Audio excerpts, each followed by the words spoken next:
चला आवता मिलेगी तोहर ससुर समाधि खुश बारुए करे जा के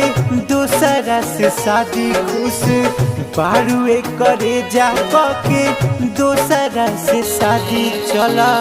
आवता मिलेगी तोहर ससुरे समाधि चला आवता मिलेगी तोहर ससुरे समाधि।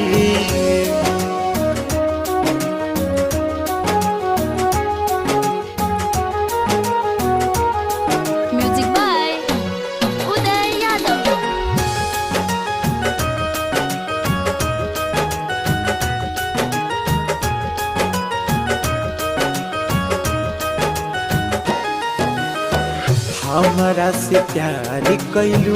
शादी कैलू कहीं झूठो के दुनिया है अब का